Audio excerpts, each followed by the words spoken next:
What's going on, Celtics fans? Welcome into Celtics Today by Chat Sports. I am your host, Allie Barefoot, and we're going to be talking about some options for front court depth for the Boston Celtics as we are this close to the NBA trade deadline. And while the Celtics did go through one of their toughest stretches in the regular season throughout the course of January, Smitty and I kind of noticed some flaws and inconsistencies that we saw from the Boston Celtics, primarily by cleaning the glass and interior defense. And I really do think that this graphic right here kind of shows that the efficiency landscape in the last 10 games, which the Celtics have dropped a few games they probably shouldn't have in the month of January, but I understand they went 11-5 and they played a lot of tough teams, but they were ranked number 15 in offense, number 4 in defense, and number 5 in net rating. And you know what? Throughout their toughest stretch, if that's our ratings, that's not that bad. The Stees are still very much on pace to be one of the top contenders in the playoffs this season, despite losing to some worse teams in the Boston Celtics, a.k.a. the Los Angeles Lakers. That is all right because they're still number 1 in the Eastern Conference, and the last 10 games doesn't define who the Stees are. But it's frustrating. I'm not worried. I'm frustrated because when you play worse teams, you're supposed to beat them. That's just how the game goes. But I understand this is the NBA. Everybody here is fantastic, and the Boston Celtics have a big fat target on their back. So if you're frustrated with the Celtics' recent play like Smitty and I are, go ahead and like the video, and if not, tell us we're overreacting and to get over ourselves. We can do that too. But I think the big question here is not so much what do the Celtics need to work on internally, is if there's external help out there that can help push the needle just slightly in that rotation, possibly second rotation, for the Boston Celtics. The last 5 games, Boston is 19th in defensive rating with 117.9. Not very good for somebody that I want to put all of my chips in to win Banner 18 this year. But the good news is it's February, which means we have plenty of time to make some changes if we need to be able to get better on defense and on offense. Overall, the C's have been getting killed on the boards, leading to extra possessions in kick-out threes by opponents.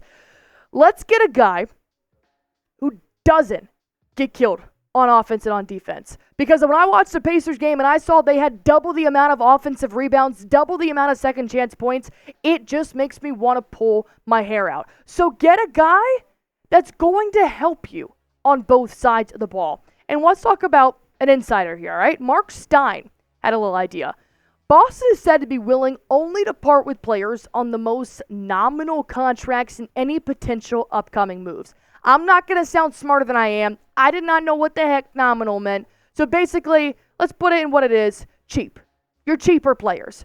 These guys are great. They're fantastic. I hope they have a great, happy, healthy career. But if we need to trade them in order to get somebody that is better than them to help the C's win Banner 18, I'm willing to make that sacrifice, and I have a feeling you guys would be too. Oshae Brissett has really made a name for himself in crashing to the board. I've liked how aggressive he has been when he's gotten his minutes on the floor. Dalano Banton is more garbage time type of point guard when C's are losing by 20 or winning by 20.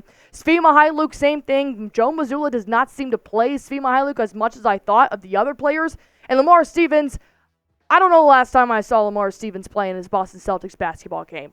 But $2 million can add up when you mix these 4 players to get somebody that's good. I do believe Joe Mazzulla has utilized Oshae Brissett to one of his full potentials in the Boston Celtics lineup right now. He's kind of coming in within the first quarter, potentially second quarter, depending on that matchup, within the first timeouts, the rotation. And Oshae Brissett does help the plus-minus a little bit for the Celtics, depending on the scenario. But here's where the C's can really do some damage. Draft capital.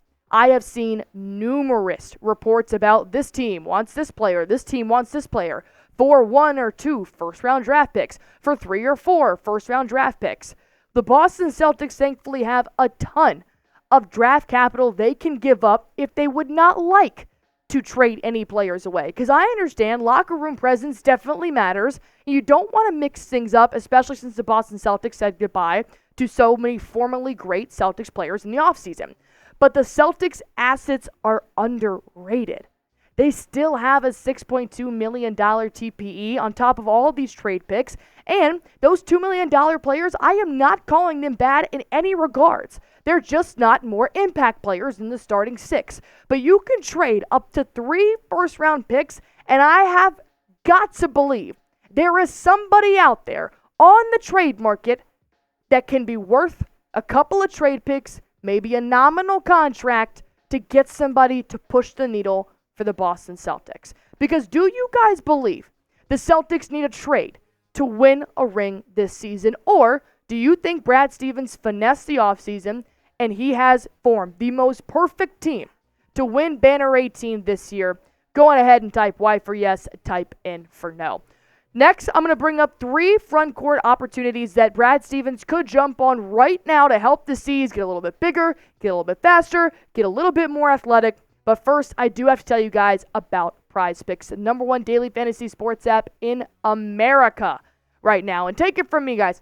I never, ever, ever like to put money down on games. Was not my thing. You've seen me do math. I'm horrible at it. But thankfully, PrizePicks is so easy, I don't even have to use my brain half the time when I am using this app. It's so much fun. It's one of my favorite social media apps to go to because all you have to do is pick between 2 to 6 players and just pick more or less on their projected stats to help you win up to 25 times your money on any entry. And PrizePicks is constantly throwing deals out at you left and right. It's almost like they want you to win some money. 99% off of Patrick Mahomes' passing yards in the Super Bowl. He needs to get 1 passing yard. I'm absolutely taking that. Brock Purdy, less than 248.5 passing yards. Super Bowl Sunday's a long way away, but you can make your picks right now for that big game or any other Boston Celtics game in the NBA. Just go to prizepicks.com/CLNS and use promo code CLNS for a first-time deposit match up to $100 and watch yourself win some real money in real time. All right, Smitty did put together 3 front court options the Boston Celtics should trade for. There are some names we have mentioned before, but I really do feel like these are probably the best assets. Brad Stevens needs to go out and at least have a phone call with their respective teams to decide if they should come and fit in with the Boston Celtics. Of course, the first one is going to be Nick Richards of the Charlotte Hornets. And I want to point out, before you yell at me, the Charlotte Hornets are bad. They still beat the Boston Celtics. Whether or not Nick Richards had a huge part in that, they did beat the Boston Celtics. And the better part here is that Charlotte is willing to sell. They have been one of the very few teams out there in the NBA who have called up Woj or Shams or however they get their information and say, we're looking for this and we want this. And I think Nick Richards could fit with the C's. Why? Because he's averaging nearly 10 points per game. He's got nearly 8 rebounds per game, which is fantastic. 1.4 blocks per game, and he's shooting 70% from the field, which is phenomenal. All while averaging about 25 minutes per game. That coming off the bench would help the C's immediately just because it's 25 minutes per game. That would give more starters some rest. Maybe even possibly less rest games for Kristaps Porzingis, Jrue Holiday, and the others. And plus, Young is improving, but he is under a contract until 2026. We'll have to work through that. But overall, Andre Drummond has been a name that we have talked about for numerous videos here on Boston Celtics today. Why? Because the Chicago Bulls have been pleading for a trade since before the season even started. I personally do think Andre Drummond would be a fantastic fit for the Boston Celtics because of his width, because of his height, and because of his defensive capabilities. He's durable, he's an elite rebounder, and he is an improved defender. He's an older guy. He kind of gives me a more veteran presence in the locker room that could possibly be missing from the Blake Griffin that the Celtics have not acquired yet. So, Andre Drummond, his box score will never be flashy, but he's more of a dominant defender, and how he really tries to contain the offense most plays. The fact that he has 8 points per game, 8.3 rebounds per game, which would definitely help Jason Tatum as he is the leading rebounder right now. 0.6 blocks per game, not as much as Nick Richards and Kristaps Porzingis, but 55% from the field is okay. The reason why I think I like Nick Richards a little bit better than Andre Drummond is because of the minutes per game. 15 minutes is great, but that's kind of what Al Horford does when Kristaps Porzingis is fully healthy. So overall, You could have another big center like an Al Horford, or you can go get a more athletic big like Nick Richards. The Bulls front office, I don't know where they're at, to be honest. We talk to Patrick Seatman, Bulls insider here at Chat Sports all the time, and they flip-flop like the wind. We're going to trade. We're not going to trade. We want 2 first picks. We don't want your 2 first picks. I don't know what the hell they're thinking. So if Andre Drummond wants to play for the C's, good luck to Brad Stevens talking to the Chicago Bulls front office. Xavier Tillman could be a better option just because the Memphis Grizzlies are obviously making a lot of moves right now. They just did trade away Steven Adams, so maybe Xavier Tillman could be a better fit for the Boston Celtics so Brad Stevens doesn't have to call the Bulls front office. Likely the lowest ceiling for playing time right now. We all know the Memphis Grizzlies are not one of the better basketball teams this year due to injuries, due to lack of whatever you want to call it. But Xavier Tillman has had some good reps throughout there. But I will give you a warning, his box score is also not the best because of how bad the Memphis Grizzlies have been. 6 points per game, 5 rebounds, 1 block per game, and 40% from the field, but he's also averaging 20.6 minutes per game, and he's played 34 games this season. So obviously this is a guy that could definitely come in and help in that second rotation to give another kind of wing some rest, because Xavier Tillman is 6'4", whereas Jason Tatum is a bigger wing at 6'9", but he could play some in the second rotation. Really give JT some time to rest, which he does not get much of. JB some rest as well. And the Grizzlies are definitely taking calls. We just saw the injured Steven Adams get traded. It's almost like, how did I get fired on my day off?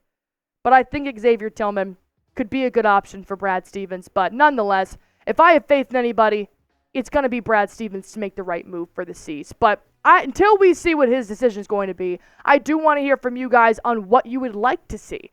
Go on ahead and type NR for Nick Richards, type AD for Andre Drummond, or type XT for Xavier Tillman to be a big to come to the Boston Celtics to really try to improve their front court before the NBA playoffs. And if you guys enjoyed today's show, if you hate the Lakers, if you want the Boston Celtics to win Banner 18, all you guys got to do for me is hit that like button.